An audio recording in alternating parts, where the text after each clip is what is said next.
Lepo pozdravljeni v novi sezoni oddaje Poslansko vprašanje. Naš prvi gost je poslanec SDS iz Sevnice, Tomaž Lisec. Pozdravljeni. Dobro večer. Poglejte, gospod Lisec, na predčasnih parlamentarnih volitvah ste se prvič prebili v državni zbor. Ste ta rezultat pričakovali? Moram reči, da sem bil morda malenkost presenečen nad številom glasov, ki sem jih prejel, ampak mislim, da je to odziv na naše minulo delo kot občinski odbor SDS Sevnica. No, res je, da v državnem zboru niste novinec, kljub temu, da ste prvič poslanec. Od leta 2005 ste bili tudi strokovni sodelavec v poslanski skupini SDS. Glede na to, da ste bili zdaj navajeni bolj delati iz pisarn, boste temu zgledu sledili tudi v prihodnje ali vas bomo več kot recimo kakšne vaše poslanske kolege do zdaj videvali v dvorani državnega zbora? No, jaz sam sem bil zelo veliko v dvoranah, kajti kot strokovni sodelavec smo, primorani pomagati poslancem po naših najboljših močeh, tako da smo, kot strokovna ekipa zelo veliko, tudi v dvoranah, tako da v pisarnah je pa pač, kako delo poteka, čeprav, pri današnji tehnologiji ni potrebno niti sedeti cele dneve v veliki dvorani državnega zbora, kar ti v državnem zboru je delo razporejeno tako, da lahko iz pisarn nemoteno poslušamo in se seveda pri naših točkah, ki smo na vrsti kot poslanci, tudi aktivno sodelujemo. No, glede na obljube oziroma napovedi vlade se zdi, da bo ena izmed prioritet v prihodnjih tednih, mesecih tudi rebalans proračuna in zdi se, ki ga boste seveda morali potrditi tudi poslanci na koncu, zdi se, da se obeta precejšnje varčevanje. Menite, da je to prava pot iz krize, ker nekateri vseeno menijo, da bi bilo v tem trenutku veliko bolje, da bi recimo država več vlagala namesto zategovala pas? No, varčevanje ni samo, da varčuješ, potem pa da nič ne vlagaš. Je pa problem bil, ki se je izkazal, da je ta pot, ki do sedaj potekala, da se je, na nek način kupoval socialni mir, napačna. Varčuje se lahko tudi, da se investira.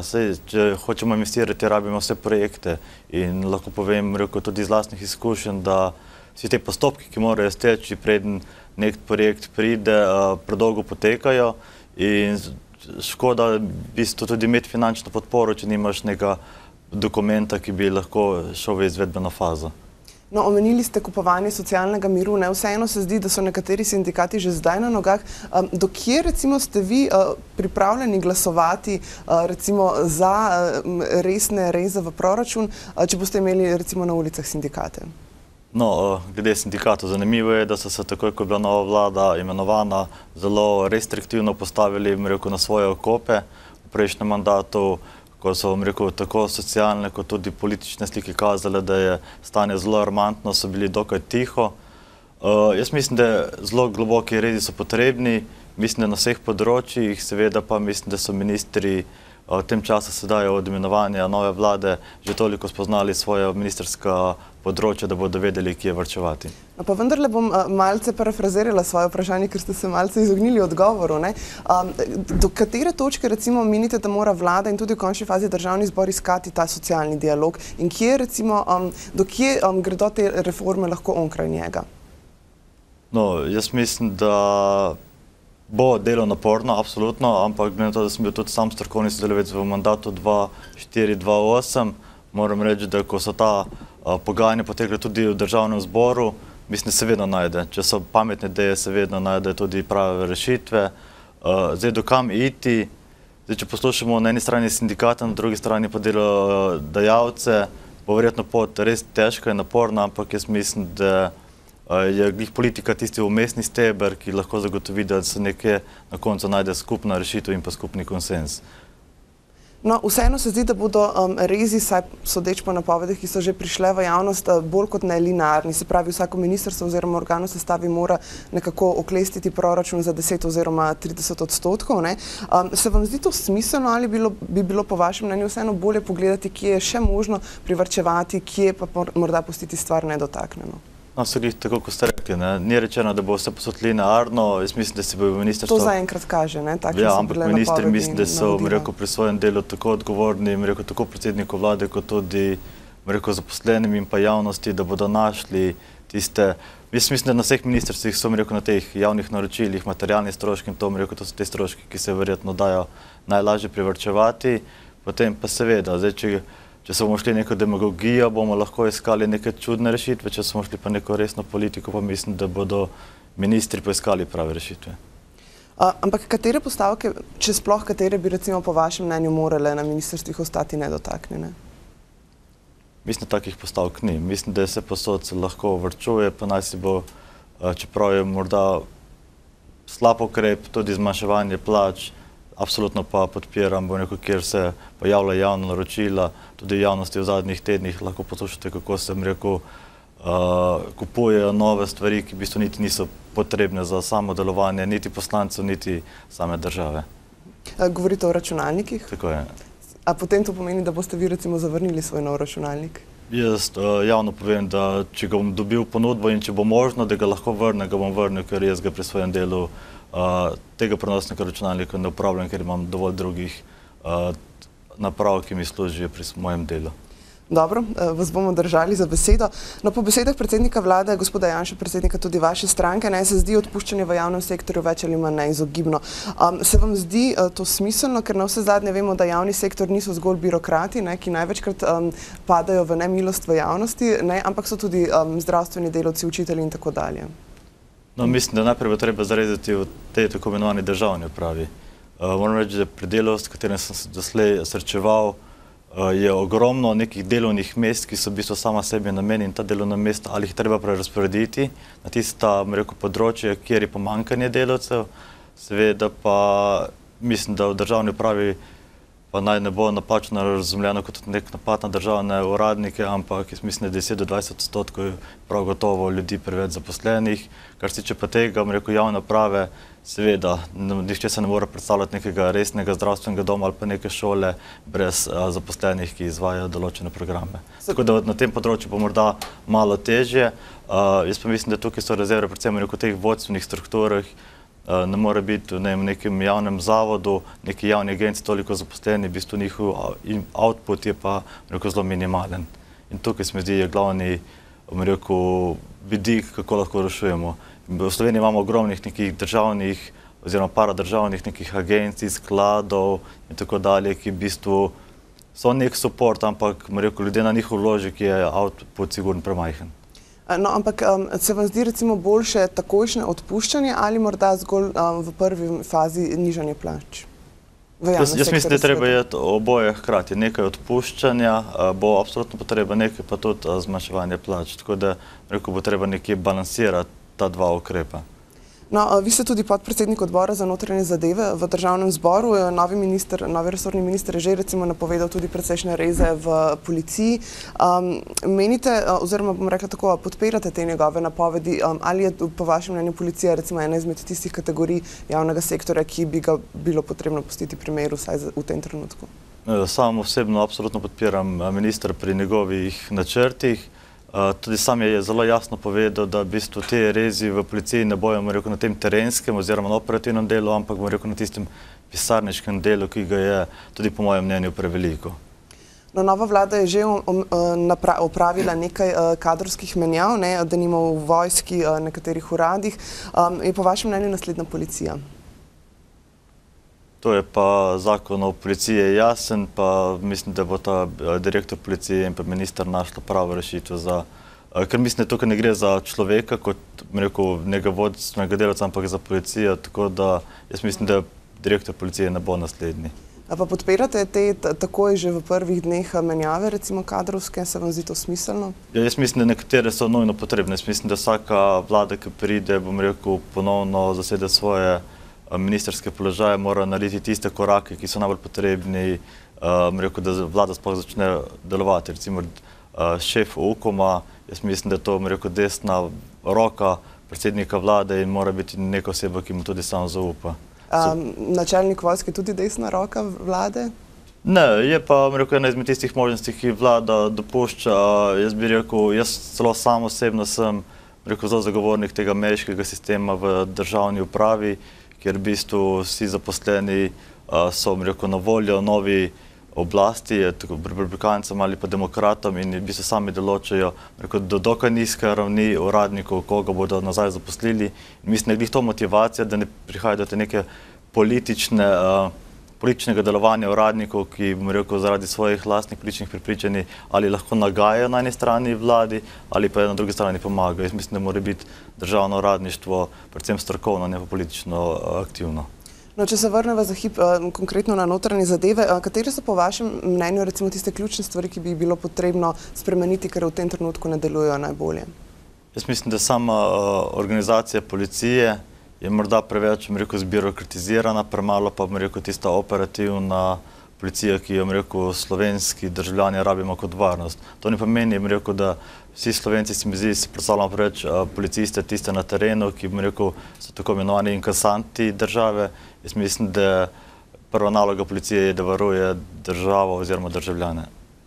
No, smo globoko pred referendumski kampanji za družinski zakonik. Vi ste tudi član resornega odbora v državnem zboru. Vaša stranka zakonika ne podpira, kaj pa vi osebno?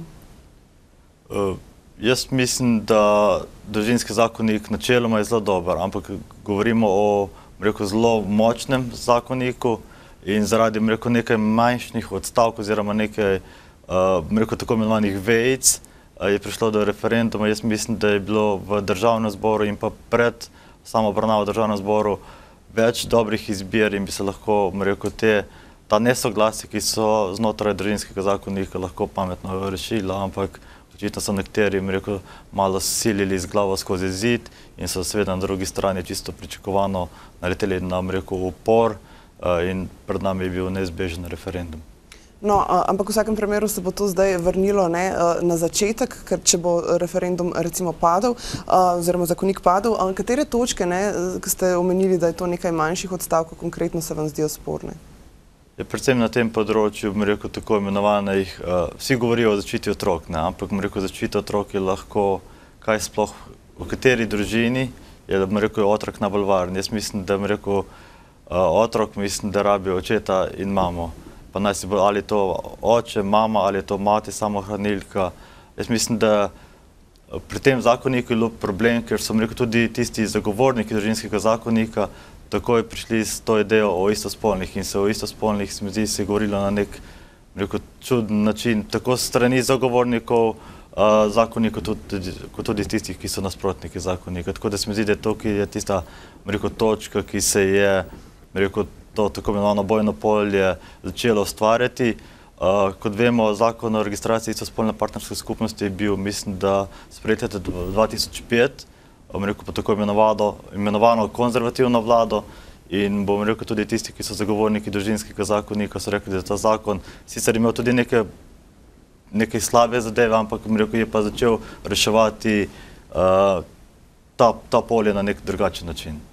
No, ampak poglejte, vseeno se zdi, da se bo zdaj na referendumu odločilo predvsem na teh točkah, ki ste jih omenili, o pravzaprav manjšini, kar načeloma se naj na referendumu ne bi počelo. Se vam vseeno zdi prav, da se gre v ta referendum? Tukaj ni več vprašanje, ali je prav ali ni prav. Referendum je pred vrati in rezultat bo pokazal, kakšna je volja. Zdaj, glede manjšine, večina, tudi, recimo, naprimer, o pokojninski reformi se je govorilo vsem, pa je referendum padel, tako da jaz mislim, da je prav, da kjer se politika, preko res tistih nekih ključnih vprašanjih, kjer se politika ne zedini, da pač ljudje povejo, ali ima politika prav, oziroma ali politika, rekel, potrebuje neke druge usmeritve. Dobro, gospod Virant, ki je sicer del vaše koalicije, se je opredelil za družinski zakonik, bo to na nek način prineslo te prva nesoglasja? Ne, ker tudi koalicijska pogodba je dokaj jasna, da se tiste teme, ki niso koalicijske pogodbe, se lahko stranke do njih, bom rekel, opredeljujejo.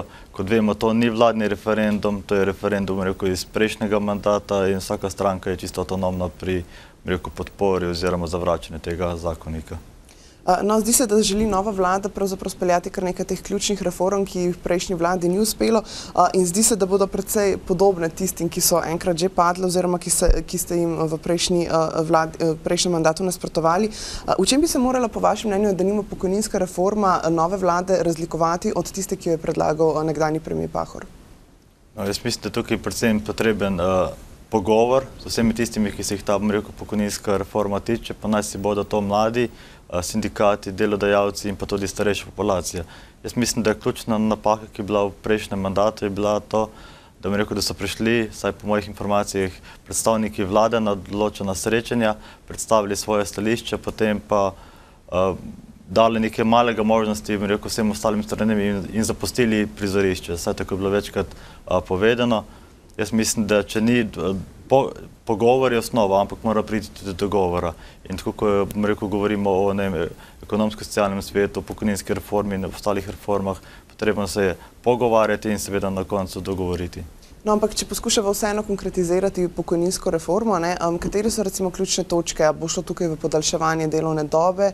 Bi bilo potrebno kakšen drug ukrep? Kaj bi vi recimo osebno podprli? No, jaz osebno mislim, da glede na daljše življenjsko dobo bo tudi potrebno podaljšati delovno dobo, seveda pa glede na to, da so tako različni poklici, tako različna situacija v Sloveniji, treba izbirati ali daljša delovna doba ali pa daljša starostna doba. In vi osebno bi podprli katero? Jaz mislim, da neka srednja pot je verjetno najboljša. Nekoga, če si predstavljamo recimo nekega mladega doktorja, ki je študiral do 30. leta, pa da je doštudiral na neki tehnični fakulteti in da si ga ne predstavljam, da bi delal recimo do 70. leta oziroma do dopolnjenih 40 let delovne dobe. Tako da tukaj bo treba nek konsens oziroma kompromis najti. No, ko ste že ravno omenili mlade, vemo, da je tudi tako imenovano malo delo padlo. Kako bi recimo vi osebno uredili vprašanje študentskega dela? Bi se tega recimo zdaj sploh v tem trenutku lotili? Je to recimo ena izmed ključnih tem? Jaz mislim, da študentsko delo je zelo pomembno delo, ampak v Sloveniji se ta sistem nekako, po mojem mnenju, izrodil, da je postal to nek socialni korektiv, da mladi sploh lahko preživijo, tako da jaz mislim, da ko se bo reševala ta študentska neka reforma, bo potrebno poiskati tako za nova delovna mesta, za njihovo prebivanje, kajti če mladi ne dobijo novih delovnih mest, kaj lahko od njih pričakujemo, da pač delajo prek študenta in skušajo si tukaj zagotoviti svojo žepnino. Moje osebno mnenje je, da bi tako kot na eni strani imamo zavode za zaposlovanje, ki so po oceni mnogih neučinkoviti, imamo neke študentske servise, ki so, jaz mislim, da obsejemo nek manjši lobby. Moje osebno mnenje je, da bi mogli imeti neke agencije za zaposlovanje, kjer bi se lahko tam iskalo delo tako za študente, kot pa za vse ostale brezposelne. Ampak to je na nek način rešitev, ki je bila predlagana že nekaj podobnega v tem padlem zakonu o malem delu.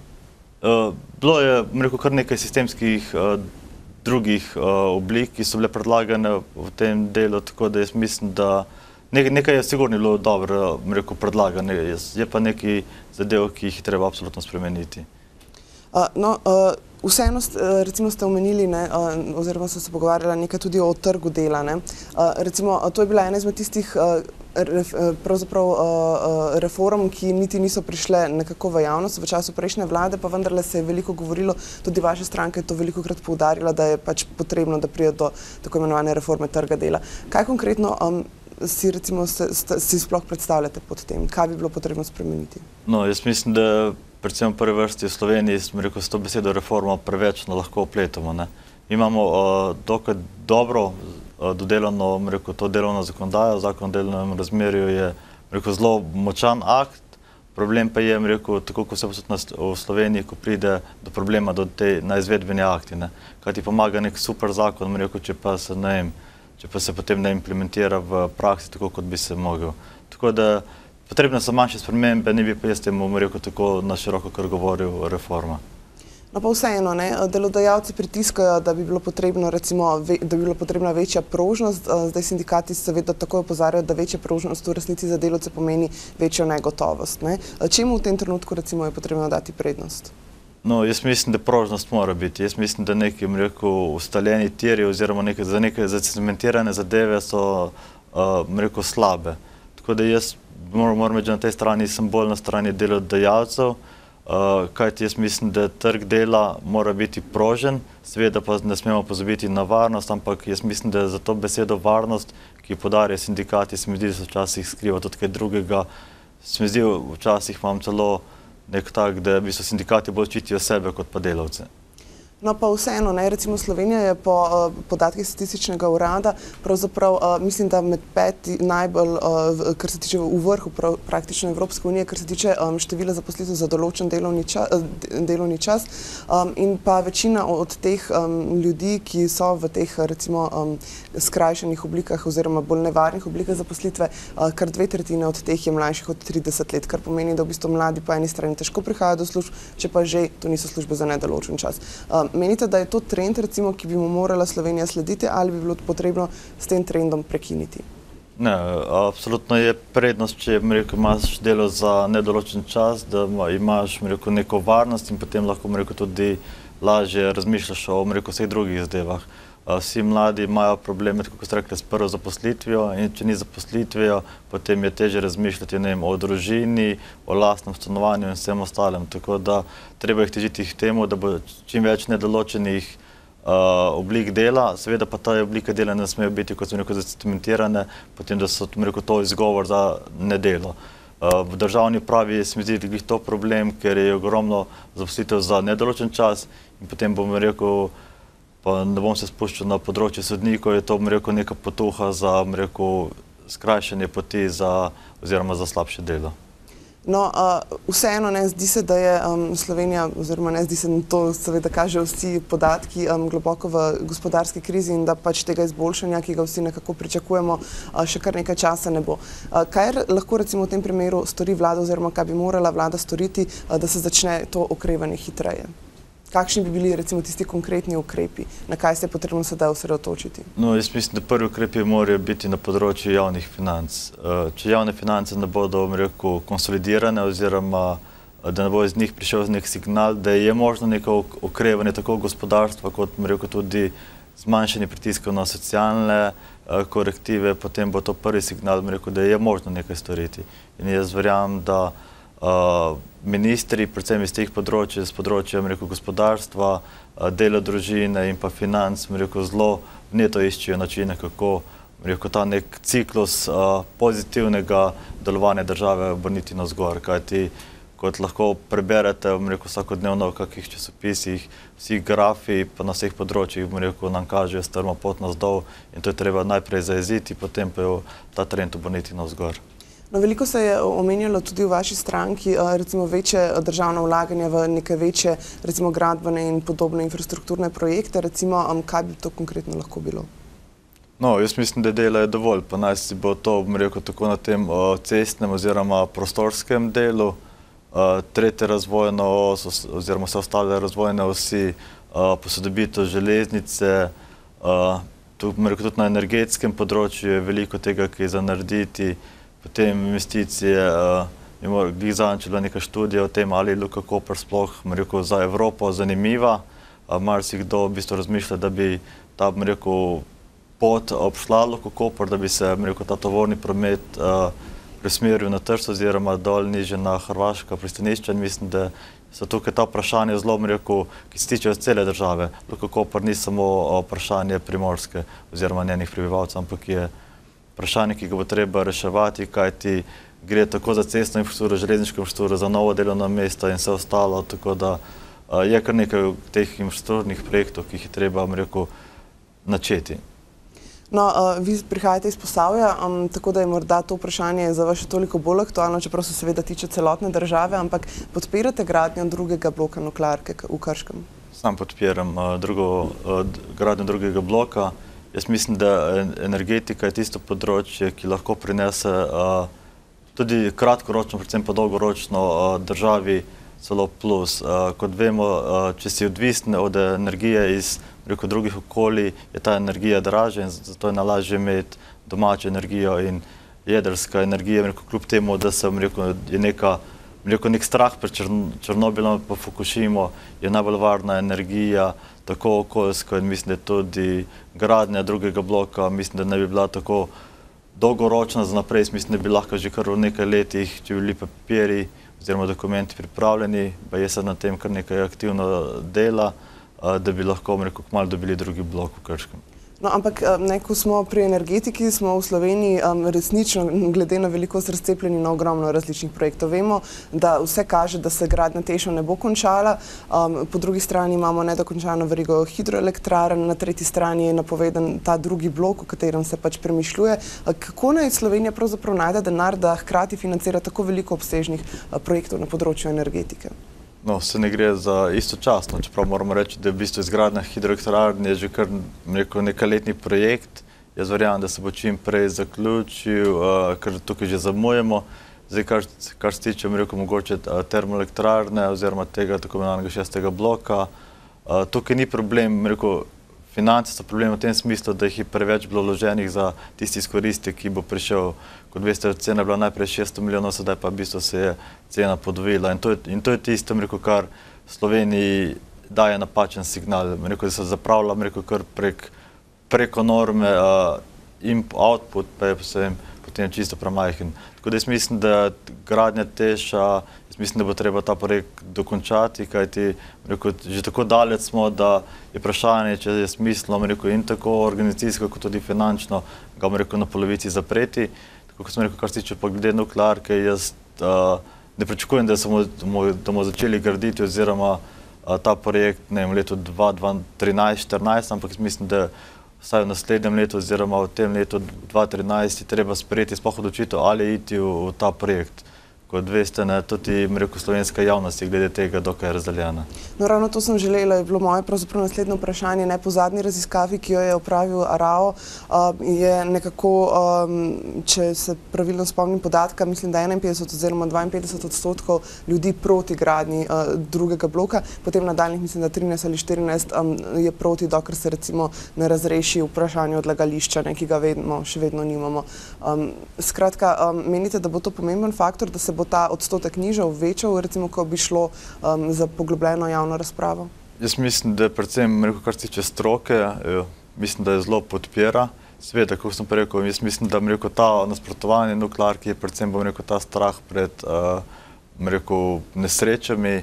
Jaz mislim, da če bi ljudi vprašali še vedno, česa se najbolj bojijo tukaj, bi si rekli, lahko se zgodi Černobil, ampak po mojih podatkih je nuklearna elektrarna v Krškem je ena izmed bolj varnih elektrarn, že ta obstoječa, pa kljub temu, da se njena delovna doba podaljšuje, obstajajo pa taki načini gradnje, da jaz verjamem, da bi bil drugi blok narejen tako varno, da bi ta strah ljudi pred kakršnokoli nesrečo, da bi odpadel. Tako da jaz mislim, da bo rastel trend temu, da bo čedalje več podpornikov drugega bloka. To vprašanje je pomembno tudi za Sevnico, od koder prihajate oziroma kjer ste bili izvoljeni. Kdaj bo zgrajena tretja razvojna os? Jaz mislim, da ne bom dolovil na leto, ne bo leta 2014-2015, zato ko v prejšnjem mandatu smo imeli tudi nekajkrat na sejah odbora v državnem zboru. Moram reči, da v zadnjih 3-4 letih je bilo predvsem na tem, projektnem delu je bilo marsikaj zamujenega. Jaz mislim, da bi projekti bili lahko že v veliko večji fazi, kot pa samo neke študije, ki so bile zelo drage. So pa, vsaka nova študija prinesla še 2 dodatne podštudije, tako da v bistvu najprej se treba, mislim, da v letu 2012-2013 se treba natančno določiti trase teh poti, potem pa iti v izgradnjo. Jaz mislim, da po letu 2015 je ta izgradnja dokaj možna. Je pa tukaj ena dilema, ki se mi zdi zelo zanimiva, ali začeti na tako imenovanem severnem delu ali tako imenovanem dolenskem oziroma belokrajinskem delu. Jaz osebno mislim, da pa naj mi poslušalci oziroma gledalci iz Velenja in Štajerske ne zamerijo, zakaj pa ne bi začeli graditi na dolenski strani. Tik pred koncem sva, tako da me zanima samo še, kako gre kaj ustanavljanje tega poslanskega sosveta, ki ste ga nekako obljubili v predvoljivni kampanji, ko ste dejali, da želite nekako v delovanje, recimo, če boste izvoljeni, vključiti ključne Sevničane, ne glede na politično pripadnost? No, hvala za vprašanje. To v bistvu prva seja je že bila.